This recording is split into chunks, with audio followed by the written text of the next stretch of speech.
উম্মতের ভিতরে যে লোকটির আমল কালাম সব থেকে কম হবে, এক কথায় জাররা পরিমাণ শস্য দানা পরিমাণ আমল হবে, বাকি সব খারাপ। সুদ খেয়েছে, মদ খেয়েছে, ব্যভিচারী করেছে, মানুষ মার্ডার করেছে, গরিবের দিনের হক ফাঁকি দিয়ে খেয়েছে, বিধবা নারীর দরজার করা, রাত 1:30টার সময় নাড়া দিয়ে টাকার বিনিময়ে জীবন যৌবনের খোদা মিটিয়ে চলে এসেছে।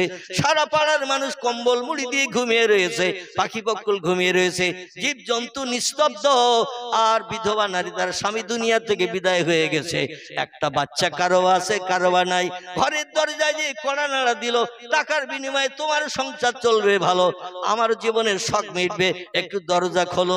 এদিকে অবশ্য এরকম হয় না। এদিকে লোকের নামে বদনাম দেবে না, কারণ আমার যাওয়ার সময় আবার বিপদ ঘটে যাবে। এ ঠিক না ভুল? যাওয়ার সময় বিপদ ঘটে যাবে, হুজুরের ধর খা কত কষে দেই, আমাদের নামে বদনাম দিয়ে গেছে। এই জন্য এখানকার লোকের নামে কোনো বদনাম দেব না। আমাদের ওদিকে ভুরি ভুরি এমন ঘটনা ঘটছে, পরকিয়া পরকিয়া, নাউজুবিল্লাহি মিন জালিক। জোরে বলুন একটু নাউজুবিল্লাহ। পরকিয়ায় ছড়াছড়ি, স্বামী থাকতো স্ত্রী অপর পুরুষের সঙ্গে অবৈধ প্রেম ভালোবাসা, স্ত্রী থাকতো স্বামী অপর নারীর সঙ্গে প্রেম ভালোবাসা, অবৈধ প্রেম ভালোবাসা। 2 দিন 5 দিন মোবাইল অ্যাকশনের পরে হঠাৎ আর আব্দুল করিমকে পাওয়া যাচ্ছে না, মোমেনার আর খোঁজ নাই। 2-5 দিন পরে খোঁজ নিয়ে দেখা গেল দীঘা সমুদ্র সৈকতে হোলডুব খেলতেছে আর লজ ভাড়া করে ওখানে অ্যাকশন চালাচ্ছে। জোরে বলুন একটু নাউজুবিল্লাহ। খারাপ লাগতেছে? সৎ কথা একটু তেতো লাগবে, টক লাগবে, ঠিক কি না? ক্যাপসুল দেখেছেন তো? ক্যাপসুল, এই ক্যাপসুলের ভিতরে যে গুঁড়ো ওষুধগুলো থাকে, ওষুধগুলো একটু বার করে গালে দেবেন, দেখবেন 3 দিন গালে তিতো যাবে না। মানে ওর ভিতরে যে গুঁড়ো ওষুধ থাকে না, ওষুধগুলো বিকট তিতো, আপনি খেতে পারবেন না। তাই বিজ্ঞানী পরিকল্পনায় কভারের ভেতরে করে ঢুকিয়ে দিয়েছে, মানে ওইভাবে গিলে খা, ভেতরে যে অ্যাকশন হবে, জিভে যাতে না লাগে। আমার ভাইরা, বর্তমান 21শ শতাব্দীর যুগ, এখন মানুষের চরিত্র আর পশুর চরিত্র সমান হয়ে গেছে। ঠিক বললাম না ভুল বললাম? আল্লাহ নবী বলছেন, সাহাবীরা, আমার উম্মতের ভিতরে যে লোকটির আমল কালাম সব থেকে কম হবে, সব থেকে নিম্ন হবে, নগণ্য হবে, এক কথা জাররা পরিমাণ ভালো কাজ, বাকি কাজগুলো সব খারাপ কাজ। আল্লাহ পাক খারাপ কাজের প্রতিদান আগে দেবেন, জাহান্নামের আগুনে তারে দগ্ধ করে গায়ের ময়লাগুলো সব সাবান দিয়ে পরিষ্কার করবেন। জাহান্নামের আগুন হলো সানলাইট লাইফ বয় গ্লিসারিন সাবান। আমরা যেমন গায়ের ময়লা পরিষ্কারের জন্য মাঝে মাঝে সাবান মাখি, জামা কাপড়ে ময়লা ধরলে মাঝে মাঝে সার্ফ দিয়ে থাকে, আল্লাহ বলছেন ময়লা মেখে পৃথিবীতে আসবে, সুদ খেয়ে আসবে, ঘুষ খেয়ে আসবে, মদ খেয়ে আসবে, জেনা ব্যভিচার করে আসবে, মানুষ মার্ডার করে আসবে, গরিবদের হক ফাঁকি দিয়ে খেয়ে আসবে। তোমার দেহ তো ময়লা মাখিয়ে এসেছো, ময়লা দেহ আমার জান্নাতে কোনোদিন যাবে না। আমার জান্নাত হলো পবিত্র জায়গা। টোটাল 8খানা জান্নাতের ভিতরে একটা পেশাব ঘর নাই, একটা পায়খানা ঘর নাই, কোনো টয়লেট নাই, ইউরিনাল নাই। আল্লাহ টোটাল জান্নাত গুলো সব পবিত্র। পেশাব কোনো ব্যক্তির লাগবে না, পায়খানা কোনো ব্যক্তির লাগবে না। জান্নাতের ভিতরে বিনা পয়সায় আল্লাহর নেয়ামত গুলো বান্দারা খাবে। মাঝে মাঝে একটু ঠেকুর তুলবে, হাই উঠবে, সব হজম হয়ে যাবে। একদিনও জান্নাতের ভিতরে পেশাব লাগবে না। জোরে বলুন একটু। একদিনও পায়খানা লাগবে না। যদি বলেন হুজুর আমরা উপরের দরজা দিয়ে খাই, নিচের দরজা দিয়ে 2-5 ঘন্টা পরে বার করে দিতে হয়, ঠিক না ভুল? উপরের দরজা দিয়ে মুখ দিয়ে খাই, পিছনের দরজা দিয়ে 2-5 ঘন্টা পরে সেগুলো বার করে দিতে হয়। আর জান্নাতে অঢেল মাল পাবো, বাজার করতে হবে না, পয়সা দিয়ে কিনতে হবে না। যেটা বলবো জান্নাতের হুর গেলেমানরা আমাদের কাছে সেটা পরিবেশন করবেন। তিরমিজি, আবু দাউদ শরীফের হাদিস। আল্লাহর নবী সাল্লাল্লাহু আলাইহি ওয়াসাল্লাম বলছেন, এক একটা জান্নাতি পুরুষকে পরিষেবা দেওয়ার জন্য আল্লাহ 70 জন করে 18 বছরের সুন্দরী যুবতী হুর গেলেমান বরাদ্দ করে দেবে। কজন? ভুলে গেছেন? 18 জন। 18 বছরের নারী। লক্ষ বছর পেরিয়ে গেল, একদিন বয়স বেশি হবে না। কোটি বছর পেরিয়ে গেল, একদিন বয়স কম দেখাবে না। যুগ যুগ ধরে একই রকম ফেস কাটিং চেহারা থাকবে জান্নাতে হুর গেলেমানদের। কোরআনের 27 পারা সূরা রহমানে আল্লাহ বলছেন, হুরুম মাকসুরাতুন ফিল খিয়াম কান্না হুন্না ইয়াকুত ওয়াল মারজান ফিহিন্না খায়রাতুন মিন হিসান। জোরে বলুন একটু আল্লাহু আকবার। এত রূপবতী সুন্দরী যুবতী হুর গেলেমান আমি জান্নাতের ভিতরে বেটা ছেলেদের পরিষেবা দেওয়ার জন্য বানিয়ে রাখবো।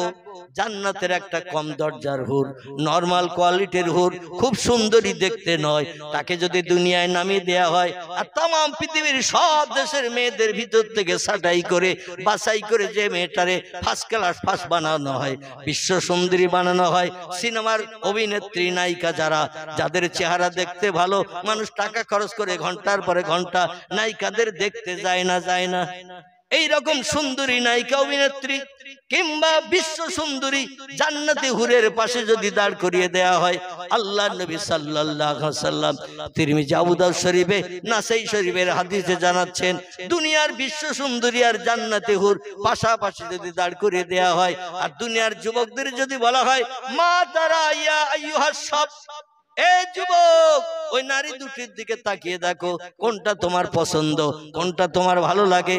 যুবক দুটি নারীর দিকে তাকিয়ে বলবে জান্নাতের হুর আমার পছন্দ। জোরে বলুন একটু। যদি বলা হয় পৃথিবীর বিশ্ব সুন্দরী 255 থেকে 56টির মতো দেশ পৃথিবীতে বিদ্যমান, পূর্বে ছিল 228টি দেশ। বড় বড় দেশগুলো এখন ভেঙে চুরমার করে ছোট্ট ছোট্ট দেশ বানানো হচ্ছে, এই কারণে দেশের সংখ্যা শুধু বাড়তেছে। কিছুদিন আগে ছিল 228টি দেশ, এখন 256টির মতো দেশ তামাম পৃথিবীতে তৈরি হয়েছে। Japan, German, England, Holland, Poland, Italy, Brazil, Thailand, Singapore, Burma, Rangoon, Hindustan, Pakistan, Bangladesh, Afghanistan, Iraq, Iran, Kuwait, Jordan, Arab পারস্য, তুরস্ক, Libya, Nigeria, Indonesia, Malaysia, Sri Lanka, Burma, Tajikistan, Kazakhstan, Balochistan, Azerbaijan, Armenia, Saudi Arab, Arab আমিরি শাহী, শাম, সিরিয়া, মরক্কো, ইয়ামান, বুলগেরিয়া, আছে না দেশ। এইভাবে দেশের সংখ্যা 256টি। এই 256টির মতো দেশের থেকে বিশ্ব সুন্দরী নারী যদি জান্নাতি হুরের পাশে দাঁড় করানো হয়, বলে হুর তোমার পছন্দ, এই মেয়েটি বিশ্ব সুন্দরী, এ কেন তোমার পছন্দ না? বলে জান্নাতি হুর যদি না থাকতো বাধ্য হয়ে পছন্দ করতে হতো, কে না ভালো চায়, এই জন্য আমি ভালোটাই চয়েস করেছি। যদি বলা হয় বিশ্ব সুন্দরী তোমার নজরে কেমন লাগে, বলে জান্নাতি হুরের কাছে দুনিয়ার বিশ্ব সুন্দরী আমার নজরে পায়খানার মতো লাগতেছে। হাদিস শরীফে এই কথাই বলা হয়েছে, দুনিয়ার বিশ্ব সুন্দরী আমার নজরে পায়খানার মতো লাগতেছে। পায়খানা ভালো না খারাপ? যদি কাউরে বলা হয় হাত পা তো 500 দেব, নেবে কেউ? যদি বলা হয় পয়সা লাগবে না এমনি এমনি দেব, তাও কেউ হাত লম্বা করবে? বলবে 20টা নোংরা মলত্যাগ করা জিনিস হাতে নিলে হাত নোংরা হবে, দুর্গন্ধ নাকে লাগবে, হাত ধোয়ার জন্য পানির দরকার হবে, ঝামেলার দরকার নাই, বিনা পয়সার গিফট নেব না, এ বলবে না? বলবে না? দুনিয়ার জান্নাতি নারীর কাছে, দুনিয়ার বিশ্ব সুন্দরী যুবতী নারীর কাছে আল্লাহ জান্নাতি হুরেদের এত কোয়ালিটি স্পেশাল করে আল্লাহ বানিয়েছেন। হুরুম মাকসুরাতুন ফিল খিয়াম, এত সুন্দরী লাবণ্যময়ী যুবতী নারী আল্লাহ বানাবেন জান্নাতের ভিতরে বেটা ছেলেদের সুখভোগের জন্য, হুকুম তামিল করে মনোবাঞ্ছা পূর্ণের জন্য। এক একটা যুবকের দেয়া হবে 70টা করে যুবতী নারী। কটা? 70টা। কিন্তু জান্নাতের ভিতরে এই 70টা মেয়ে একটা বেটা ছেলের স্ত্রী হিসাবে বিবেচিত হবে, কোনদিন ঝামেলা ঝঞ্ঝাট দ্বন্দ্ব হবে না। জোরে বলুন সুবহানাল্লাহ। আর আমাদের দেশে একটা লোকে যদি 3টে থেকে 4টে বউ হয়, শরীয়তে আইন আছে, ফানকেহু মা তাবা লাকুম মিনান নিসা মাসনা সুলাসা ওয়া রুবা। আল্লাহ বলছেন তোমরা জীবন যৌবনের ক্ষুধা নিবৃত্তির জন্য পশুর মতো যেন চরিত্র নষ্ট করো না। পশুদের কে মা, কে বোন, কে নানা, কে নানি, কে খালা, কে ফুবু, পশুরা জাত বিচার করে না। জীবন যৌবনের ক্ষুধা নিবৃত্তির জন্য মাকেও ব্যভিচার করে, বোনকেও ব্যভিচার করে, জীবনের ক্ষুধা নিবৃত্তি করে, কামজ্বালা উত্তেজনা নিষ্পেষণ করে। ও দুনিয়ার মানুষ, পশুর মতো চরিত্র যেন তোমরা অবলম্বন করিয়ে না, বরং আমি তোমাদের জীবন যৌবনের ক্ষুধা নিবৃত্তির জন্য চরিত্র সংরক্ষণের জন্য আমি আল্লাহ একই সঙ্গে 4টে নারী পর্যন্ত বিয়ে করে রাখার অনুমতি দিলাম। জোরে বলা যাবে না একটু? আচ্ছা, আমরা যারা এখানে বসে আছে, আমাদের একটা ছাড়ার বাড়তি বউ কারো আছে নাকি?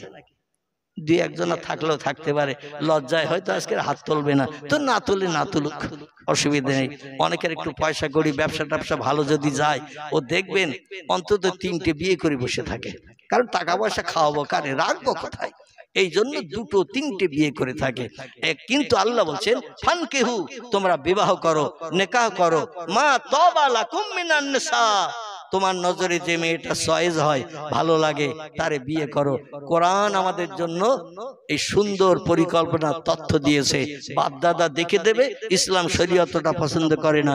যে ছেলেটা দীর্ঘদিন যারে নিয়ে ঘর সংসার করবে, ইসলাম শরীয়তের ফতোয়ার কিতাবে লেখা হয়েছে ছেলেটারে অন্তত একটাবার মেয়ে দেখতে পাঠাও।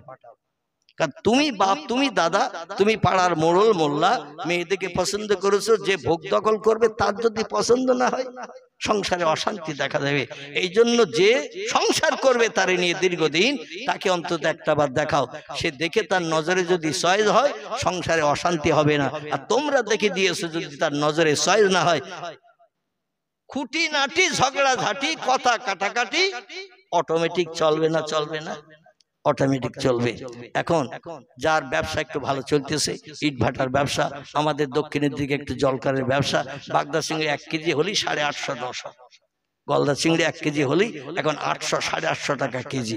এই রকম যদি মাছের প্রোডাকশন একটু বেশি হয়, তো আর মাটিতে পা দেয় না, বলে এত টাকা হয়ে গেছে, কোটি কোটি টাকা, এ রাখবো তা কি করব, অন্ত বিয়ে করে জীবন যৌবনে ক্ষুধা মিটাই।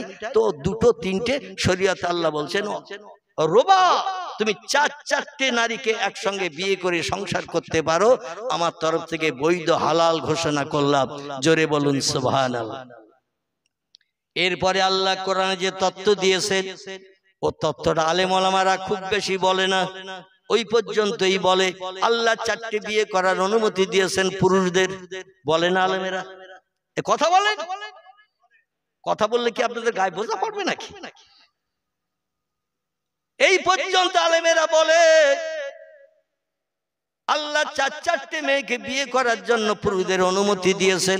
কিন্তু আল্লাহ তার পরেই বলছেন ওয়াইন খিফতুম, যদি তোমাদের ভয় হয়, যদি তোমাদের চিন্তা হয়, আল্লাহ তাআদিলু, সব স্ত্রীর সঙ্গে ব্যবহার সমান করতে পারো না, সব স্ত্রীকে সমান চোখে দেখতে পারো না, কাউকে কাছে টানো, কাউরে দূরে ঠেলে রাখো, এই রকমটা যদি হয়, ফাওয়াহিদাতান, একটা স্ত্রী তোমার জন্য যথেষ্ট, খবরদার বাড়তি বিয়ে যেন তুমি করিও না। আল্লাহ বলছেন ফাইন খিফতুম, যদি তোমার ভয় হয়, যদি তোমার চিন্তা হয়, আল্লাহ তাআদিলু, বিয়ে করেছো 4টি, কাউরে কাছে রাখবে, কাউরে দূরে ঠেলে রাখবে। কোন স্ত্রী গা গরম হলে এমবিবিএস ডাক্তার আসবে ট্রিটমেন্ট করতে, আর পুরানো স্ত্রী 4টে বাচ্চা, গায়ের চামড়া ঢিলা হয়ে গেছে, চোখের পাওয়ার কম হয়ে গেছে, দাঁত ছখানা পড়ে গেছে, ওর যদি গা গরম হয়, জ্বর হয়, গ্রামের হেতুড়ে ডাক্তার খবর পায় না। নতুন স্ত্রীর জন্য অনুষ্ঠান বাড়ি যাবে, বেনারসি, স্বর্ণ কাতান, সাউথ ইন্ডিয়ান, আমার ভাইরা দামি দামি কাপড় নতুন স্ত্রীর জন্য নিয়ে আসা হয়েছে, অনুষ্ঠান বাড়ি, বিয়ে বাড়ি যাবে, পুরানো স্ত্রীর খবর নিয়ে দেখা গেল একটা বিধবার শাড়ি, সাদা খোল, লাল পাড়, তাও তার নসিবে জোটে নাই। এদিকে অবশ্য এরকম হয় না, যারে দেয় সবার সমান দেয়, ঠিক না ভুল? এদিকে সবাই সমান দেয়। এখানকার লোকের নামে বদনাম দেব না, কারণ আল্লাহ পাক বহুত দিন পরে আমাকে আপনাদের সামনে 4 চক্ষের মিলন ঘটিয়েছে। আমি অধম কম বেশি 3 বছর একটানা অসুস্থতার মাঝখানে ছিলাম, ঘরের ভিতরে আবদ্ধ ছিলাম, ইনফেকশন হওয়ার ভয়ে। আমার পেটে বর্তমান কিডনি একটা, কটা বললাম? একটা কিডনি, একেবারে পাঁজরের হাড় থেকে নিয়ে একেবারে কুকসি পর্যন্ত 21টা সেলাই আমার পেটে। কটা বললাম? 21টা সেলাই, পুরো পেট ফেড়িয়ে আমার 2টা কিডনি ড্যামেজ হয়ে গিয়েছিল 3 বছর কাল। পেশাব 1 ফোঁটাও হতো না 24 ঘন্টায়। যাই হোক, আমি 2.5 বছর ডায়ালিসিস করেছি কলকাতায়, একদিন বাদ একদিন। বেডে শুয়ে থাকতে হতো 4 ঘন্টা করে, বাড়িতে যেতে লাগতো 4 ঘন্টা, বেডে শুয়ে থাকতে হতো 4 ঘন্টা, আর ড্রেসিং করার জন্য খোলা এবং ফের লাগানো এতে লাগতো 40-45 মিনিট। মানে গলায় চ্যানেল, আমার হাতে চ্যানেল, বুকে চ্যানেল, এইভাবে 3 বছর ডায়ালিসিসের পর আমি আরএন টেগর হসপিটাল, দেবী শেঠির হসপিটাল, কলকাতা মুকুন্দপুর, গত 18ই জানুয়ারি 2024, এই 1 বছর পেরিয়ে 2-4 দিন হয়েছে আমি অপারেশন হয়ে আল্লাহ এখন মুক্ত করেছেন, সুস্থ করেছেন। তাই আপনাদের সঙ্গে চারি চক্ষের মিলন ঘটানোর সুযোগ পেয়েছি। অন্যথায় কবরে হয়তো আমার হাড় মাটি হয়ে যেত। গ্রামের 95% মানুষের ধারণা ছিল আমি আর বাঁচবো না, মসজিদের মাইকে কখন অ্যালাউন্স হবে মৌলভী সাহেব মারা গেছে, আমরা একটু জানাজা পড়তে যাব। আল্লাহ পাক মরারে জিন্দা করেন, জিন্দারে মারেন, রাতকে দিন করেন, দিনকে রাত করেন। কথাটা ঠিক না ভুল? তুলিজুল লাইলা ফিন নাহার ওয়া তুলিজুন নাহারা ফিল লাইল ওয়া তুখরিজুল হাইয়া মিনাল মাইয়্যিতি ওয়া তুখরিজুল মাইয়্যিতা মিনাল হাইয়্যি ওয়া তারযুকু মান তাশাউ বিগাইরি হিসাব। জোরে বলুন আল্লাহু আকবার। আল্লাহ বলছেন রাতের বেলা দিন করি আমি, দিনের বেলা রাত করি আমি, মরারে জিন্দা করি আমি। আবার সুস্থ সবল দেহধারী, ডাক্তার দিয়ে পরীক্ষা করা হয়েছে, কোনো রোগ নাই, রাস্তা দিয়ে সুস্থভাবে হেঁটে যাচ্ছে, হঠাৎ হোঁচট খেয়ে পড়িয়েছে, কমপ্লিট। এরম ঘটনা ঘটে না, ঘটে না? একটু সুস্থ মানুষ চলে যাচ্ছে রাস্তা দিয়ে, যেন হোঁচট খেয়ে পড়লো হযরতে আব্দুল্লাহর মতো। কার মতো? বিশ্ব নবীর আব্বাজান আব্দুল্লাহ ইয়ামানের দেশ থেকে, মতান্তরে সিরিয়ার দেশ থেকে ব্যবসা করে আসার পথে রাস্তায় 9-10 জন ভাই একসঙ্গে আসছে। হঠাৎ আবহাওয়া প্রান্তর বলে মদিনা থেকে মক্কার দিকে আসতে একটা জায়গা, এখনো গেলে জায়গাটা দেখতে পাওয়া যাবে, যেখানে প্রিয় নবীর বাপ মা 2 জন কবরস্থ হয়ে আছে। জোরে বলুন সুবহানাল্লাহ। এইখানে এসে হঠাৎ হোঁচট খেয়ে পড়লো 9 জন ভাই। কারবা নাম হারেস, কারবা নাম মুকাবেব, কারবা নাম হামজা, কারবা নাম আব্বাস, কারবা নাম আবু তালেব, কারবা নাম আবুল আহাব, কারবা নাম আব্দুল্লাহ। এরা সব একসঙ্গে ব্যবসা করে বাড়ি আসছেন। হঠাৎ আব্দুল্লাহ পড়ে গেল। সব ভাইদের ভিতরে বয়সে ছোট ভাইরা বলল, কি হয়েছে তোর? ফাঁকা জায়গায় কেন হোঁচট খেয়ে পড়লি? এখানে তো কোনো পাথরের টিলা টিলা কিছু দেখছি না। আব্দুল্লাহ শুধু বলল, আমার শরীরটা একটু খারাপ খারাপ লাগছে। সেখানে ফাঁকা জায়গা, মরুভূমি, বাবলা গাছ আর খেজুর গাছ ছাড়া কিছুই নাই, কোনো ডাক্তার কবিরাজ নাই, কোনো বসতি নাই, কোনো মানুষের বসবাস নাই। ভাইরা ট্রিটমেন্ট করছেন, যা ছিল কাছে, ওষুধপত্র তো কিছু নাই। এরকম কঠিন রোগাক্রান্ত হবেন কেউ তো জানেন না। দেখতে দেখতে আব্দুল্লাহর প্রাণ নাশ হয়ে গেল। জোরে বলুন একটু নাউজুবিল্লাহ। ইন্না লিল্লাহি ওয়া ইন্না ইলাইহি রাজিউন। জোরে বলুন একটু আমিন। আমার ভাইরা, আল্লাহ বলছেন মরারে জিন্দা করি আমি, জিন্দারে আবার মারি আমি। আমি আল্লাহ পাক সব সৃষ্টির জন্য রিজিক পরিবেশন করি। আমার দেয়া খাদ্য ছাড়া এক দানা বেশি খাওয়ার ক্ষমতা কারো নাই, আবার এক দানা কমও কেউ খায় না। জোরে বলুন একটু সুবহানাল্লাহ। সেই আল্লাহর কথা আমরা একটু শুনতে এসেছি। এখন যেটা আমি আপনাদের কাছে বলতে চাইছিলাম, আল্লাহ বলছেন বিয়ে করো 4টি, আপত্তি নাই, কিন্তু সব স্ত্রীর সঙ্গে ব্যবহার সমান করতে হবে। কাউরে কাছে টানবে, কাউরে দূরে ঠেলে দেবে। কারো বাড়ি আসবে বাগদা চিংড়ি, গলদা চিংড়ি, নারকেলের দুধ দিয়ে কোরমা করে খাওয়াবে, আর কোনো স্ত্রীর ঘরে পচা চিংড়িও যাবে না। এটা হবে না। তুমি দুনিয়ায় যতদিন আসো বাহাদুরি করে যাও, কবরে আসলেই তোমার গাপ কোটা করা হবে। কি কোটা? গাপ কোটা করা হবে, গম পেশাই করা হবে। কবে একবার এসে দেখো 9টা ধানের চাল কটা। বিয়ের অনুমতি দিয়েছি, বিয়ে করেছো, কিন্তু স্ত্রীদের ভরণ পোষণের দায়িত্ব তোমাকে পালন করতেই হবে। দেখবেন যাদের 3-4টি স্ত্রী আছে, খোদা না করুক আপনাদের কারো হয়তো নাই, এমন অনেক জায়গায় থাকে, 3-4টি স্ত্রী যাদের আছে, ওরা দেখবেন রাতের বেলা চার দোকান থেকে বাড়ি আসে না। রাতের বেলা চার দোকান থেকে বাড়ি আসে না। দোকানদার বলছে খরিদ্দার নাই, শীতের রাতে আর ঝাপ খুলে কত সময় বসে থাকবো, এই মিন্টু চল বাড়ি যাই। মিন্টু বলছে চাচা তুমি বাড়ি যাবে যাও, আমি বাড়ি যাব না, তোমার এই চার দোকানের বেঞ্চিতে সারা রাত কাটাবো। চাচা বলে তোর এক বলতে 3টে বউ, 3টে বউ কত যত্ন মহব্বত ভালোবাসা প্রেম দেবে, আর আমার একটা স্ত্রী এই সকালে রেখে এসেছি, চার দোকানে চা বিক্রি করি, বাড়ি যেতে পারি না, মনে মনে চিন্তা করি কখন বাড়ি যাব, চাঁদ মুখটা দেখবো, মুখের মুস্কি হাসি দেখবো, এমন করে দুধের মতো সাদা চকচকে দাগ দেখবো, মুখের মিষ্টি কথা শুনবো, কলিজার গরম পানি করব। একটা বউ তাই কত মহব্বত, আর তোর এক বলতে তিনটি স্ত্রী। আমার মন চাইছে কখন বাড়ি যাব, খরিদ্দার যখন থাকবে না দোকানে ঝাঁপ ফেলে বাড়ি যাব। আর তোর তিনটে বউ, তুই কেন বাড়ি যাবে না? বলে বাড়িতে যে ঘুমানোর থেকে তোমার চার দোকানে ঘুমানো ভালো। দোকানদার বলে মিন্টু, এখানে তো মশার উৎপাত, মৌপোকার মতো চার দোকানের বেঞ্চিতে শুয়ে থাকলে তোর তো সেকে ধরবে মৌপোকার মতো।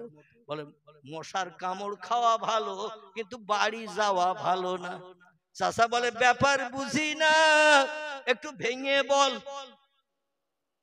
বলে চাচা তুমি বুঝবে না, তিনটে বিয়ে করে কি জ্বালায় পড়েছি। ঘরে যখন যাব, বড় স্ত্রী হাত ধরে টানবে, ছোটটা পা ধরে আমারে টানবে, আর একটা কোমর ধরে টানবে, বলে আমার কাছে এসো, আমার কাছে থাকো। শেষ পর্যন্ত তিন দিক থেকে যদি টানে, কাঁঠাল গাছ ফাড়া হয়ে যাব। কি গাছ? কাঁঠাল গাছ ফাড়া হয়ে যাব। এই জন্য আমি বাড়ি যেতে চাই না, আমি থাকবো তোমার বেঞ্চিতে সারা রাত। আল্লাহ বলছেন জান্নাতের হুরেরা, একটা পুরুষের স্ত্রী হবে 70টা, তাদের ভিতরে কোনো হিংসা থাকবে না, দ্বন্দ্ব থাকবে না, অশান্তি থাকবে না, সবাই খুশি মনে এক স্বামীকে সেবা করবে। জোরে বলুন একটু সুবহানাল্লাহ, নারায়ে তাকবীর। সেই জান্নাতের সুখ আমরা চাই না, চাই না? আমরা চাই তো নাকি?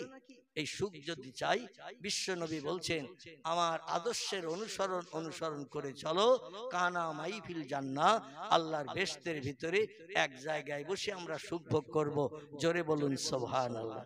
আমি যে কথাটা আপনাদের কাছে পূর্বে বলছিলাম, মিস্টার গুরু নানকের কথা, পাঞ্জাবিদের ধর্মীয় নেতা, তার বাহ্যিক সুন্নত 4টি আমি বলেছিলাম।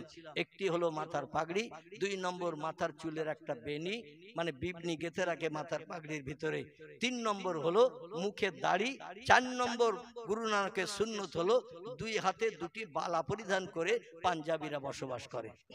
আমাদের মেয়েরা যেমন হাতের সৌন্দর্য শ্রীবৃদ্ধির জন্য চুড়ি পরে না, চুড়ি, পাঞ্জাবিরা প্রত্যেকেই বাচ্চা হোক বা বড় হোক, ওরা 2 হাতে 2টো করে মোটা বালা পরিধান করে। এটা হলো তাদের ধর্মগুরু সুন্নত। এই ধর্মগুরু গুরু নানক তিনি একটি তথ্য দিয়েছেন ইতিহাসে, যেটা বলার জন্য আমি এত লম্বা করে আপনাদের বোঝাতে চাইছি, মগজে যাতে তথ্যটা ভালোভাবে ঢোকে। গুরু নানক বলছেন সাধু সমাজকারক ব্রাহ্মণ গাজী পীর ও কুতুবগণ অশেষ উপকার কুড়াইতে পারবেন যদি তারা ইসলামের নবীর প্রতি একটু ভক্তি ভরে দরুদ শরীফ পাঠান। জোরে বলুন একটু সুবহানাল্লাহ।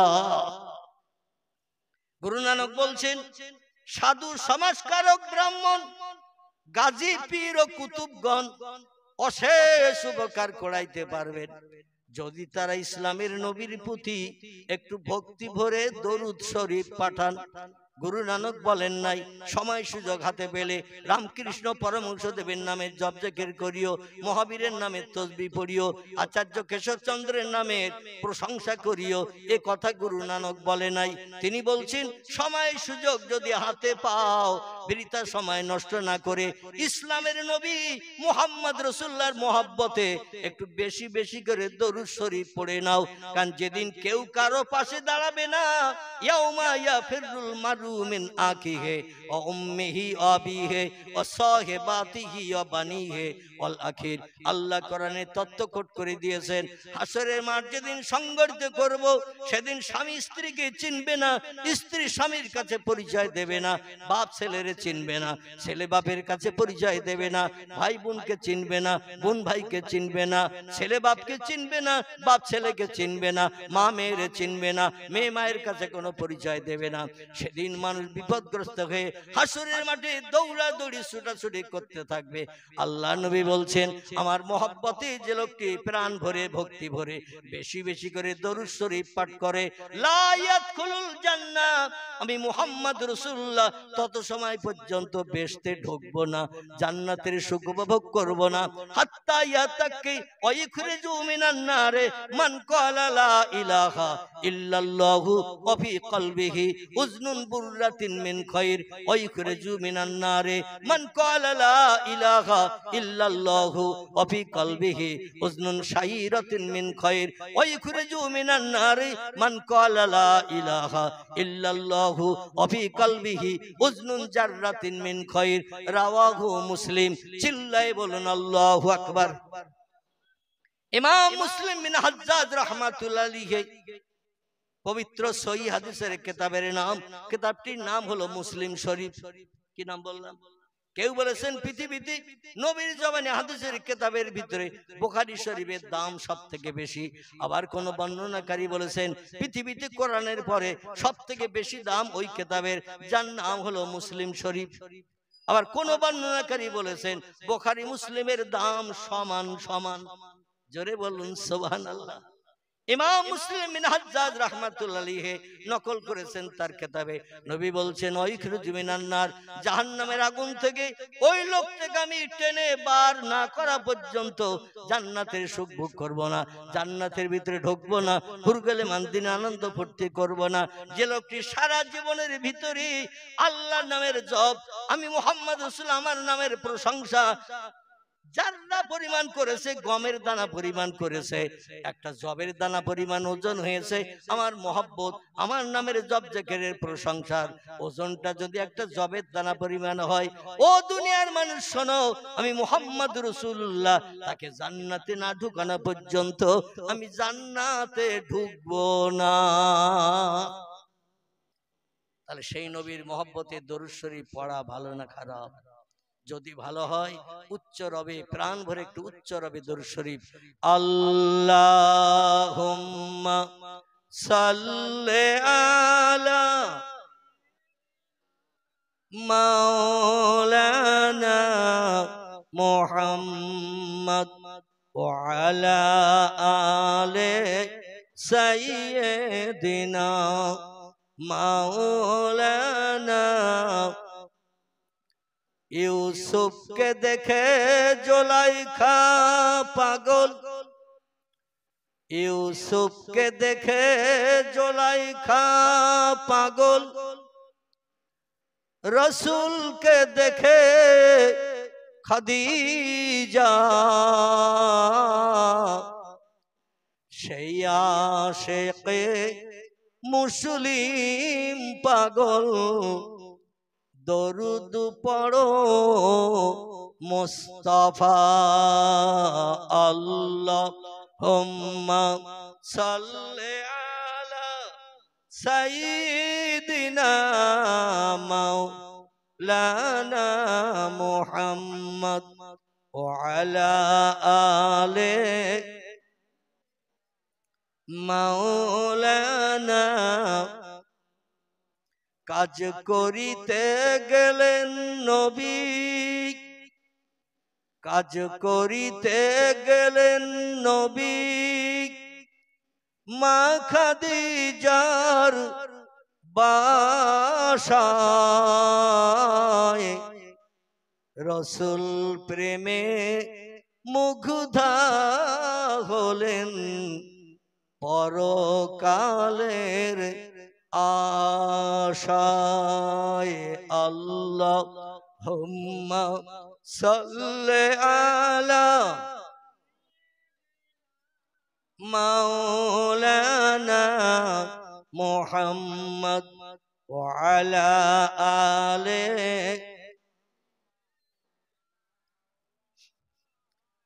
একটু কলেমার জিকির, লা ইলাহা ইল্লাল্লাহ, লা ইলাহা, লা ইলাহা ইল্লাল্লাহ মুহাম্মাদুর রাসূলুল্লাহ। কাক ডাকে কাকা রবে, কাক ডাকে কাকা রবে, কোকিলের স্বর মধুর লাগে, ডাকে সেই শীতের হাওয়ায় আল্লাহ ছাড়া মাবুদ নাই, বলো লা ইলাহা ইল্লাল্লাহ, লা ইলাহা, লা ইলাহা ইল্লাল্লাহ মুহাম্মাদুর রাসূলুল্লাহ। নবী ও বকর গারে সুরে, নবী ও বকর গারে সুরে, সেই নামের ওই জিকির করে, তাই না দেখে মাকড় সাথী জাল বুনিয়া যায়, কবুতর এসে পাশে বসে স্মরণ করে, তাই বলো লা ইলাহা ইল্লাল্লাহ, লা ইলাহা, লা ইলাহা ইল্লাল্লাহ মুহাম্মাদুর রাসূলুল্লাহ। সকলে বলুন সাল্লাল্লাহু আলাইহি ওয়াসাল্লাম। আমার ভাইরা, একটু আল্লাহর নামের জপ জিকির, বিশ্ব নবীর মহব্বতে একটু দরুদের নজরানা আমরা পেশ করে নিলাম। আপনারা অখুশি হলেন? যদি অখুশি হন 2-5 মিনিট ধরিয়ে দেব পরে। কি দরুদ শরীফ পড়তে আর অনেকে অনাগ্রহ তৈরি করে, বলে বেকার কেন মরা মানুষের নামে দরুদ শরীফ পড়তে হবে, মরা গরু ও তো আর ঘাস টাস খাবে না, বেকার মোহাম্মদের নামে জপ জিকির করতে হবে না। এখানে হয়তো ও দলের মানুষ কেউ নেই, কিন্তু অনেক জায়গায় আছে। ঠিক বললাম না ভুল বললাম? অনেক জায়গায় ওই দলের মানুষ আছে, বলে মরা গরু আর ঘাস খাবে না, ওদের জন্য দোয়া সবরেসানি করতে হবে না, কোনো খানা শাদির অনুষ্ঠান করতে হবে না, গরিব এতিম মিসকিনকে খাওয়াতে হবে না, কোনো কলমাখানি করতে হবে না, কোরআন শরীফ তিলাওয়াত করে কবরের ধারে যেয়ে দোয়া করার দরকার নেই, কারণ ওরা মরি গলিয়ে পুষিয়ে মাটির সঙ্গে মিশে গেছে, ওরা আর কিছু পাবে না। জোরে বলুন নাউজুবিল্লাহ। আচ্ছা, আমরা কি সব ওই দলের লোক? কথা বলে ভয় হচ্ছে নাকি আপনাদের? আমরা ওই দলের লোক নই। তাহলে আমরা মৃত ব্যক্তির আত্মার কল্যাণের জন্য দোয়া করি না, করি না? আল্লাহর নবী বলছেন, জিন্দা মানুষেরা মৃত ব্যক্তির জন্য দোয়া করলে মৃত ব্যক্তিরা দোয়া নিয়ে কবরে চুপ করে বসে থাকে না। নাসাই শরীফের হাদিস, রাসূল বলছেন মৃত ব্যক্তিরা জিন্দা মানুষের জন্য রুহানি দোয়া করে, আর মৃত ব্যক্তিদের রুহানি দোয়া জিন্দা মানুষের জন্য আল্লাহ বিদ্যুতের মতো কবুল করেন। জোরে বলুন সুবহানাল্লাহ। সংসারে বালা মুসিবত দূর হয়ে যায়, সংসারে অশান্তি দূর হয়ে যায়, অভাব দূর হয়ে যায়, রোগ বেমারি থেকে আল্লাহ নিষ্কৃতির ব্যবস্থা করেন। কারণ মৃত ব্যক্তিদের রুহানি দোয়া জিন্দা মানুষের জন্য আল্লাহ বিদ্যুতের মতো কবুল করে থাকেন। তবে যাদের আমলনামার থলি ভর্তি, থলির মুখে চেন টেনে দিয়ে 10 টাকার তালা লাগিয়ে চাবি সাগরে বা নদীতে ফেলে দিয়েছে, ওদের থলির ভিতরে কিছু ঢুকানোর জায়গা নাই, ওদের মরা মানুষের জন্য আল্লাহ নবীর নামে দোয়া দরুদ শরীফ পড়ার কোনো দরকার নাই। কারণ থলির মুখে চেন টেনে দিয়ে 10 টাকার তালা লাগিয়ে চাবি সাগরের নদীতে ফেলে দিয়েছে, চাবি খুঁজলে আর সাগরের তলা থেকে পাওয়া যাবে না, থলির ভিতরে ঢুকানোর আর কোনো জায়গা নাই, থলির তো মুখ আটা, এই জন্য আর দোয়ার প্রয়োজন তাদের নাই। আমি আপনাদের কাছে জিজ্ঞাসাবাদ করব, আমাদের আমলনামার থলি খোলা না চেন টানা? আমাদের আমলনামার থলি খোলা। মরণের দিন পর্যন্ত যদি আমরা দোয়া সবরেসানি করি, আমরা যদি জিকির আজগার করি, কোরআন তেলাওয়াত করি, তাসবিহ তাহলিল পাঠ করি, আমাদের আমলনামার থলি কি ভর্তি হবে?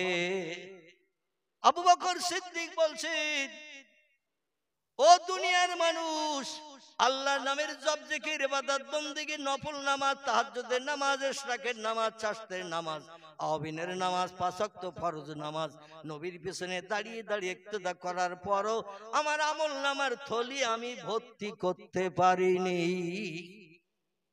তাহলে আবু বকর সিদ্দিকের মতো মানুষ যদি বলে আমার আমলনামার থলি খালি, তাহলে আমাদের থলি ভর্তি হয়ে গেছে নাকি? আরে নবী বলছেন তাম পৃথিবীর মানুষের সৎ কাজ নেক কাজ সবগুলো কিয়ামত পর্যন্ত যত মানুষ দুনিয়ায় জন্ম নেবে আমার উম্মত মণ্ডলী, আমার উম্মত সৎ কাজ করবে, কোরআন তেলাওয়াত করবে, জিকির আজগার করবে, তাসবিহ তাহলিল পাঠ করবে, সুবহানাল্লাহ পড়বে, আলহামদুলিল্লাহ পড়বে, আল্লাহু আকবার পড়বে, লা ইলাহা ইল্লাল্লাহ জপ জিকির করবে, সকাল সন্ধ্যা কোরআন তেলাওয়াত করবে, নফল নামাজ পড়বে, ফরজ নামাজ পড়বে, ওয়াজিব নামাজ পড়বে, সুন্নত নামাজ পড়বে। কিয়ামত পর্যন্ত দুনিয়ার সব দেশের মানুষের আমলগুলো যদি দাড়িপাল্লার একদিকে চাপানো হয়, আর আমার মনের মানুষ, কাছের মানুষ, আমার স্ত্রী আয়েশার বাবার আমলগুলো দাড়িপাল্লার আর একদিকে যদি চাপানো হয়, নিঃসন্দেহে আবু বকরের দিকে মনি কাটা ঝুঁকে যাবে। নারায়ে তাকবীর। সেই রকম মানুষ আমাদের বনার ইচ্ছা প্রকাশ করতে হবে। সকলে বলুন আমিন, জোরে বলুন আমিন। আমার ভাইরা, সংক্ষেপ আমি আমার আলোচনা করব। পবিত্র কোরআনে পাকের 15 পারার প্রথম লাইন বক্তৃতার প্রারম্ভে আপনাদের কাছে পরিবেশন করেছি। কোরআন পাকের যে আয়াত পাঠ করেছিলাম, আমি তার তরজামা ব্যাখ্যা সংক্ষেপে করে আমার বক্তৃতার ইতি টানবো। পরবর্তী বক্তা অপেক্ষায় আছেন আপনাদের সঙ্গে চারিচক্ষুর মিলন ঘটানোর জন্য। বিশেষ করে শীতকালীন রাত, এই জন্য আমি লম্বা ওয়াজ করে আপনাদের কষ্ট দেব না, কারণ পরের বক্তার ওয়াজ শোনার জন্য একটু থলির জায়গা খালি রাখতে হবে তো নাকি। কিন্তু চালাক খরিদ্দার যারা বাজারে মাল কিনতে কিনতে যদি থলি ভর্তি হয়ে যায়, পকেটে যদি পয়সা থাকে, বলে পয়সা এখনো রয়ে গেছে, থলি তো আর মাল রাখার জায়গা নাই, কি করি এখন। চালাক খরিদ্দার যারা, ওরা একটু থলি ধরে ঝাঁকার বেরে নেয়। কি করে? থলি ধরে একটু ঝাঁকার মারে। থলি যদি একটু ঝাঁকার মারে, দেখবে না 2-1 কেজি মাল কিনে আবার রাখা যাবে। ঠিক বললাম না ভুল বললাম? আর 2-1 কেজি মাল ঢোকানো যাবে। এই জন্য আমার পরের বক্তা যখন আসবেন, আমার ওয়াজ শুনতে শুনতেই যদি থলি ভর্তি হয়ে যায়, নাউজুবিল্লাহ, একটু ঝাঁকার মেরে নেবেন, আরো 2-1 কেজি মাল রাখার জায়গা হবে। মরণের দিন পর্যন্ত সেগুলো বাস্তব জীবনে রূপদান করে শীতের রাতের মর্যাদা রক্ষা করে মরণের দিন পর্যন্ত যদি চলতে পারি, নিঃসন্দেহে আল্লাহ পাক আমাদের জন্য জান্নাত হালাল বানিয়ে দেবেন। আল্লাহ কোরআনের 15 পারার প্রথম লাইনে তত্ত্ব কোট করেছেন, বিসমিল্লাহির রহমানির রহিম, সুবহানাল্লাযী আসরা বিআবদিহি লাইলাম মিনাল মাসজিদিল হারামি ইলাল মাসজিদিল আকসা। জোরে বলুন আল্লাহু আকবার। কোরআন পাকের অর্ধাংশ যার বলা হয় 15 পারা। কোরআন কত পারায় পরিবেশিত? 30 পারা। তো 30 পারার হাফ করলে কত হয়? 15। এই 15 পারার একেবারে প্রথম লাইন আল্লাহ বলছেন, সুবহানাল্লাযী, আমি তোমাদের সেই মহান পবিত্র সত্তা, আমি তোমাদের সেই মহান পবিত্র আল্লাহ, মহান পবিত্র প্রভু বলছি। আসরা, আমি ভ্রমণ করিয়েছিলাম। আমি যে আল্লাহ তোমাদের মালিক, খাই না, ঘুমাই না, পেশাব করি না, পায়খানা করি না, স্বামী স্ত্রী মিলন করে দেহ নাপাক করি না, আমার দেহ ফ্র্যাকচার হয়ে রক্ত বার হয় না। শরীয়তের পরিভাষায় কোনো মানুষ যদি ঘুমিয়ে পড়ে, লোকটার ওযু নষ্ট হয়ে যায়, দেহ ফ্র্যাকচার হয়ে রক্ত নির্গত হলে দেহ নাপাক হয়ে যায়, আবার ওযু করে রক্ত মুছে দেহ পবিত্র বানাতে হয়। মদ খেলে দেহ নাপাক হয়, ঘুমিয়ে পড়ে ঘুম থেকে উঠলে দেহ নাপাক হয়ে যায়, স্বামী স্ত্রী মিলন করলে দেহ নাপাক হয়ে যায়, পেশাব করলে দেহ নাপাক হয়, পায়খানা করলে দেহ নাপাক হয়। এই দেহ পাক করার জন্য আল্লাহ কোরআনে বিধান দিয়ে দিয়েছেন। ও দুনিয়ার মানুষ, নাপাক দেহ যদি পবিত্র বানাতে চাও, তাহলে আমার কোরআনের বিধানকে বাস্তব জীবনে রূপদান করো। সেটি হলো এই, ও আমার বান্দারা, আমি আল্লাহ কোরআনে তথ্য কোট করে দিলাম, ফাকসেলু ওযুহাকুম ওয়াইদিয়াকুম ইলাল মারাফিকে ওয়ামসাহু বিরুসিকুম ওয়ারজুলাকুম ইলাল কাবাইন। জোরে বলুন একটু আল্লাহু আকবার। নাপাক দেহ যদি পাক বানাতে চাও, 4টে কাজ করতে হবে। কটি? কোরআনে আল্লাহ তথ্য কোট করেছেন, 4টে কাজ করলে তোমাদের নাপাক বডি পবিত্র হবে, পাক হয়ে যাবে। আল্লাহর নবী তিরমিজি শরীফের হাদিসে জানিয়েছেন, নাপাক অবস্থায় আমার উম্মত যদি দুটি কাজ করে সঙ্গে সঙ্গে কাফেরে রূপান্তরিত হবে। কি হবে? নাপাক অবস্থায় দুটো কাজ যদি আমার উম্মত করে সঙ্গে সঙ্গে লোকটা কাফের হয়ে যাবে। আমি আপনাদের কাছে জিজ্ঞাসাবাদ করি, কাফেরের ঠিকানা কোথায় হবে? কাফেরের ঠিকানা হবে জাহান্নাম। তাহলে আমরা নাপাক অবস্থায় দুটো কাজ মরণের দিন পর্যন্ত করব না। সকলে বলুন আমিন। আর কিছু মনে থাকবা না থাক, এই দুটো কাজ মরণের দিন পর্যন্ত আমল করবেন। রাজি আছেন তো নাকি? তাহলে আর কাফের হব না, আল্লাহ জাহান্নাম হালাল হবে না, একদিন একদিন জান্নাতে যাওয়ার সুযোগ থাকবে। জোরে বলুন আমিন। দুটি কাজের একটি হলো, দেহ যদি নাপাক থাকে, নাপাক অবস্থায় আল্লাহর পাক কালাম কোরআনে হাত লাগানো যাবে না, কোরআন স্পর্শ করা যাবে না। আল্লাহ কোরআনের 27 পারা একটি সূরা কোট করে দিয়েছেন। সূরাটির নাম হলো সূরাতুল ওয়াকিয়া। কি নাম বললাম? সূরাটির নাম হলো সূরাতুল ওয়াকিয়া। আল্লাহ সূরা ওয়াকিয়ার ভিতরে তথ্য কোট করে দিয়েছেন, লা ইয়ামাসসুহু ইল্লাল মুতাহহারুন। অত সময় পর্যন্ত আমার আসমানি ভাষা লৌহে মাহফুজের সংরক্ষিত মিষ্টি মধুর সত্যবাণী, সত্য কথা, যার নাম হলো কোরআন, ওই কোরআনের গায়ে অত সময় পর্যন্ত হাত লাগাবে না। লা ইয়ামাসসুহু, অত সময় কোরআন স্পর্শ করবে না। ইল্লাল মুতাহহারুন, যত সময় তোমার বডিটা, দেহটা পবিত্র না বানাবে। দেহ পবিত্র বানাও, আমার কোরআনে হাত লাগাও, আমার কোরআন সামনে রেখে তেলাওয়াত করো। প্রতিটি অক্ষরের বিনিময়ে 10টি করে সওয়াব তোমার নামামলের থলিতে লিপিবদ্ধ করা হবে। কিন্তু নাপাক অবস্থায় কোরআনে হাত লাগালে ওরা তো দূরে থাক, তুমি আমার শত্রু বান্দী হিসেবে বিবেচিত হবে। আমি আল্লাহ পবিত্র, আমার কোরআনও পবিত্র। আমার ভাইরা, আর একটা কাজ করলে আমরা কাফের হব। সেই কাজটি হলো বেওযু অবস্থায়, ওযু নেই, কেউ যদি সেজদায় যায় নামাজে, খুব ভালো করে শুনুন, ওযু নাই, ওযু ভেঙে গেছে, ওই অবস্থায় যদি আপনি নামাজ পড়েন, রুকু করে সেজদায় যেয়ে যদি পড়েন সুবহানা রাব্বিয়াল আলা, আল্লাহর নামের এই তাসবিহ যদি পাঠ করেন, শরীয়তের পরিভাষায় ফতোয়ার কিতাবের লেখকেরা লিখেছেন, লোকটা সঙ্গে সঙ্গে কাফেরে রূপান্তরিত হবে। জোরে বলুন নাউজুবিল্লাহ।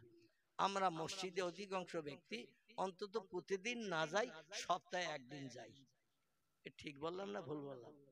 আপনারা বোধহয় সবাই প্রতিদিন 5 বার করে যান নাকি? কেউ কথা বলে না। সবাই যায়? যায় না। আমার ভাই তত্ত্ব দিয়েছে, আমি আর তত্ত্ব দিলাম না। মানে যা কিছু বোঝা আমার ভাই ঘাড়ি পড়বে, কারণ উনি দিয়েছেন তত্ত্ব। আমি তো আপনাদের সম্পর্কে জানি না, খবর রাখি না, এই জন্য তত্ত্ব দিতে পারছিলাম না। সবাই যায় না, অধিকাংশ ব্যক্তি একদিন যায় মসজিদে, সপ্তাহে একদিন করে। সেদিন কি বার? শুক্রবার, জুমাবার। আল জুমাতু আগেরুন আল জুমাতু আজহেরুন। আল্লাহর নবী হাদিস শরীফে জানিয়ে দিয়েছেন, জুমার দিন শান্তির দিন, জুমার দিন দোয়া কবুলের দিন।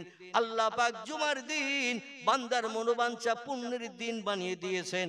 এক সপ্তাহ আপনি যত সগীরা গুনাহ করবেন, শয়তানের ওয়াসওয়াসায় পড়ে, নফসের তাড়নায় পড়ে, কুমন্ত্রণায় পড়ে, বন্ধু বান্ধবের পাল্লায় পড়ে যত গুনাহ করবেন, জুমার দিন শুক্রবারের দিন মসজিদে 2 রাকাত ফরজ নামাজ, জুমার নামাজ আদায় করলে 1 সপ্তাহের গুনাহ আল্লাহ মাফ করে আপনার খাতাটা বেগুনাহ সাদা বানিয়ে দেবে। কিন্তু দুঃখের বিষয়, জুমার নামাজ পড়তে মসজিদে আমরা যাই, 2 রাকাত ফরজ নামাজ, এরপরে আর নামাজ আমাদের দেশে নাই। যাই ইমামের পিছনে খুতবার পরে 2 রাকাত ফরজ নামাজ পড়তে, ইমাম ডাইনে বামে সালাম ফিরিয়ে দোয়া করলো কি করলো না, জুতো খোঁজার হিড়িক চলে। ঠিক বললাম না ভুল বললাম? ভুল বললে ধরে দেবেন, আমি সংশোধন করে নেব। 2 রাকাত ফরজ নামাজ যেই হয়ে গেছে, জুতো খোঁজার হিড়িক চলে। এত তাড়াতাড়ি জুতো খোঁজার হিড়িক চলে, সলিমউদ্দিন চাচার জুতো মিন্টুর পায়ে, পিন্টুর জুতো আব্দুর রহমান দাদার পায়ে। বাড়ি যেয়ে বলে জুতো তো আমার নয়, মসজিদে যে দেখে যার জুতো সেও নাই, ঠিক কি না? আমার ভাইরা, এই মসজিদে আমরা নামাজ পড়তে যারা যাই, দেখবেন কেউ বা দেওয়াল খুঁজে বেড়ায়, কেউ বা পিলিয়ার যদি মসজিদের মাঝখানে থাকে, একটু আড়ে লম্বায় অনেক চওড়া, মাঝখানে পিলিয়ার থাম্বা দিয়ে সাতটা ঠেকো দিয়ে রাখা হয়, কেউ বা পিলিয়ার খোঁজে, কেউ বা দেওয়াল খোঁজে, ফাঁকা জায়গায় কাতারে কেউ বসতে চায় না। কথাটা ঠিক বললাম না ভুল বললাম? অধিকাংশ ব্যক্তি দেওয়াল খুঁজে বেড়ায়, অধিকাংশ ব্যক্তি পিলিয়ার খুঁজে বেড়ায়, একটু আরাম করে পিলিয়ারে পিঠ দিয়ে বসে বসে ঘুমাবে। তাই ইমাম খুতবা পড়ছে 5 মিনিট করে 10 মিনিট, প্রথম খুতবা 5 মিনিট, দ্বিতীয় খুতবা 5 মিনিট বা 7 মিনিট, এই মোটামুটি 10 থেকে 12 মিনিটের ভিতরে খুতবা শেষ হয় না? হয় না? খুতবা পড়া হলো সুন্নত আর শোনা হলো ওয়াজিব। আপনাদের কাছে জিজ্ঞাসাবাদ করি, সুন্নতের দাম বেশি না ওয়াজিবের দাম বেশি? আল্লাহু আকবার। দ্বিমত আপনাদের ভেতরেই তৈরি হয়ে গেছে। কেউ বলছে সুন্নতের দাম বেশি, আবার কেউ বলছেন ওয়াজিবের দাম বেশি। আমি পরিষ্কার করে দেই, শরীয়তে সবথেকে মর্যাদা দাম বেশি যার, তার নাম হলো ফরজ। কি নাম? ফরজের মর্যাদা দাম সব থেকে বেশি, তারপরের স্টেজ হলো ওয়াজিব। স্টেজের 2 নম্বরের ওয়াজিব হলো তারপরের স্টেজ, 3 নম্বর হলো সুন্নত, 4 নম্বর হলো নফল, 5 নম্বর হলো মুস্তাহাব বা মুস্তাহসান। এইভাবে পরস্পর সাজানো আছে। প্রথম মর্যাদা হলো ফরজের, তারপরের স্টেজ হলো ওয়াজিব, তারপরে হলো সুন্নত। তাহলে আপনাদের কাছে জিজ্ঞাসাবাদ করি, খুতবা পড়া হলো সুন্নত আর শোনা হলো ওয়াজিব, তাহলে দাম বেশি কোনটার? ওয়াজিবের দাম বেশি। তাহলে আমাদের উচিত হলো ইমাম সাহেব খুতবা পড়বে, সুন্নতের কাজ করবে। ওয়াজিবের মর্যাদার দাম যখন বেশি, দাম যার বেশি তার মর্যাদা দিতে যেয়ে কি ঘুমানো যাবে?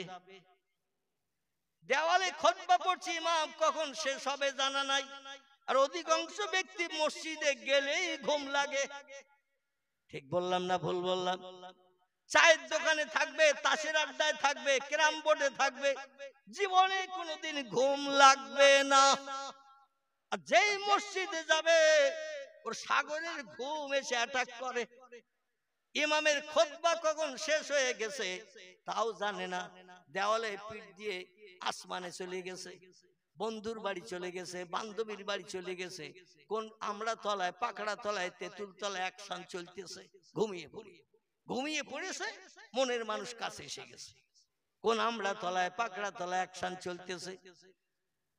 যেই ইমামের খুতবা শেষ হয়ে গেল, ইমাম মেহরাবে যে নামাজে হালাতে যেই বসে গেল, মুয়াজ্জিন দেখবেন একামত দেয় না? দেয় না?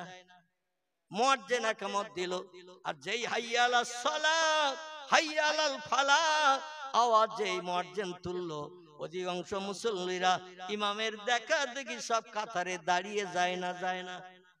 কথা বলেন। সব দাঁড়িয়ে যায়। কিন্তু যে দেওয়ালে পিঠ দিয়ে সাগরের ঘুম ঘুমোচ্ছে, ও কি খবর রাখে? পাশে যে ছিল মিন্টু, বলে সবাই দাঁড়িয়ে গেছে, ও তো পাশে বসে, ও বলে কথা বললে তো অসুবিধা, নামাজ হবে। ও কিনে মেরেছে গুতো, মসজিদে কথা বলা যাবে না, কিনের গুতো মেরেছে, ও থতমত খেয়ে ঘুম ভেঙে গেছে। কোথায় ছিল কোনো খেয়াল নাই, ঘুম ভেঙে ঠেলে উঠে ইমাম বলছে আল্লাহু আকবার, সব মুক্তাদি কানের কাছে হাত উঠিয়ে তাকবীর তাহরিমা বাদলো, আল্লাহু আকবার। এখন মিন্টু কি ঘুম থেকে উঠে আবার ওযু করতে যাবে নাকি? পিছনে লোক, সামনে লোক, ডাইনে লোক, বাঁয়ে লোক। ও বলে আমি তো এই মসজিদে পিঠ দিয়ে বসেছিলাম, কখন খুতবা শেষ হয়ে গেছে জানি না, মুয়াজ্জিন একামত দিচ্ছে জানি না, পাশের আব্দুর রহিম চাচা কিংবা পিন্টু বন্ধু কিনের গুতো দিয়েছে, ঘুম ভেঙে গেছে। ও সবার সঙ্গে দাঁড়িয়ে যে আল্লাহু আকবার। বিশ্ব নবী তিরমিজি শরীফের হাদিসে জানাচ্ছেন, যে লোকটি ঘুমিয়ে পড়লো ওর ওযু নষ্ট হয়ে গেল, আর বেহুশ অবস্থায় যদি তাকবীর তাহরিমা বেঁধে রুকু সিজদা করে, লোকটা সঙ্গে সঙ্গে কাফের হয়ে যাবে। কি হবে? কাফের হয়ে যাবে। কাফেরের ঠিকানা কোথায় হবে? জাহান্নাম হবে। এই জন্য আমাদের যদি মসজিদে যে ঘুমিয়েও পড়ি, পিছনের দরজা দিয়ে হাওয়াও যদি বেরিয়ে যায়, লজ্জার মাথা খেয়ে উঠে উজু করতে যাবেন। কারণ পিছনের দরজা দিয়ে হাওয়া বেরিয়ে গেলে দেহ নাপাক হয়ে যায়, অজু আর থাকে না। কে আপনার দেখে মুস্কি হাসলো ওটা বিষয় নয়, আপনি জাহান্নামের আগুনে যখন পড়বেন ও কি দেখতে আসবে? কথা বলেন। ও তো দেখতে আসবে না, আপনার বিপদে তো সাহায্য করবে না। এজন্য কে কি বললো, কে মুস্কি হাসলো, ওদিকে দেখার দরকার নাই। প্রয়োজনে মাথা নিচু করে চলে যাবেন পানির জায়গায়, অজু করে চলে এসে নামাজে শরীক হয়ে যাবেন। তাহলে অন্তত ঈমানদার অবস্থায় মরণ হওয়ার সুযোগ পাওয়া যাবে।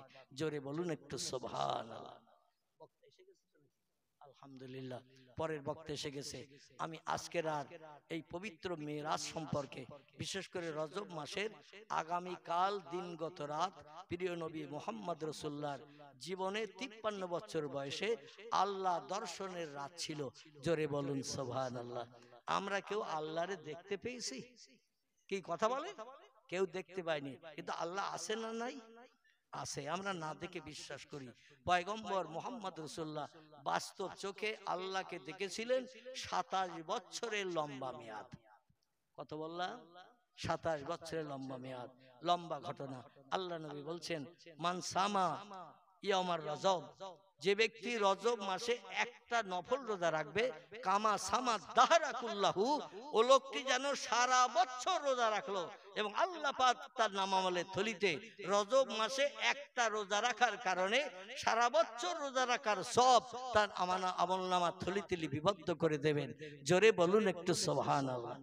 সেই রোজা রাখার দিন আগামীকাল, আগামী পরশু দিন, আগামীকাল দিনগত রাত নবীজির মেরাজের রজনী, পৃথিবীর জমিন থেকে 7 আকাশ পাড়ি দিয়ে সিদরাতুল মুনতাহা টপকিয়ে আল্লাহর খাস কোয়ার্টার আরশ কুরসিতে পয়গম্বরকে জান্নাতি পশুর পিঠে করিয়ে, যার আরবি নাম হলো বোরাক, বোরাকের পিঠে করে নিয়ে যাওয়া হয়েছিল। এবং সিদরাতুল মুনতাহার পরে আল্লাহ পাক রব্বুল আলামিন আরেকটা জান পাল্টে আরেকটা জানে করে আল্লাহর খাস কোয়ার্টার আরশ কুরসিতে নিয়ে গিয়েছিলেন। তার আরবি নাম হলো রফ নামক গাড়ি। এই গাড়িতে করে আল্লাহর সামনে বসে আল্লাহ নবী গল্প করতে করতে সময় লেগেছিল, তাফসীরের কিতাবে এসেছে 27 বছরের লম্বা মেয়াদ। জোরে বলুন সুবহানাল্লাহ। নবী আল্লাহর সঙ্গে গল্পগুজব করে পৃথিবীতে যখন ফিরে আসেন, আল্লাহ দুটি তোহবা গিফট প্রিয় নবীকে দান করেছিলেন।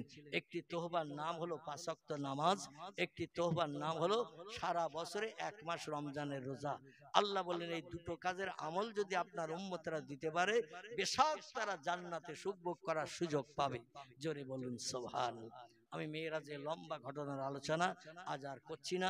পরবর্তী বক্তা এসে গেছেন, তিনি তথ্যমূলক আলোচনা রাখবেন।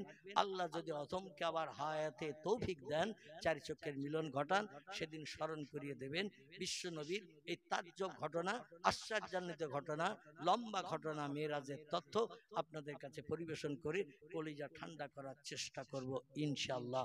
আমার কথার দ্বারা কারো অন্তরে যদি আঘাত ব্যথা লেগে থাকে, ভাই বা সন্তান হিসাবে ক্ষমার চোখে দেখবেন।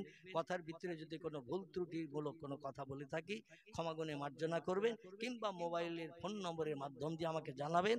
অবশ্যই আমি সংশোধন করে নেব। এবং আমি আপনাদের জন্য দোয়া করি, আপনারা আমার জন্য দোয়া করবেন। আল্লাহ যেন আমাদের সবাইকে সুস্থতা অবলম্বন করিয়ে বিবি বাচ্চা নিয়ে সংসার জীবনে সুখী রেখে তার ফরজ হুকুম বাস্তবে রূপদান করে মরণের দিন পর্যন্ত চলার তৌফিক দান করেন। সকলে বলুন আমিন। ওমা আলাইনা ইল্লাল বালাগ।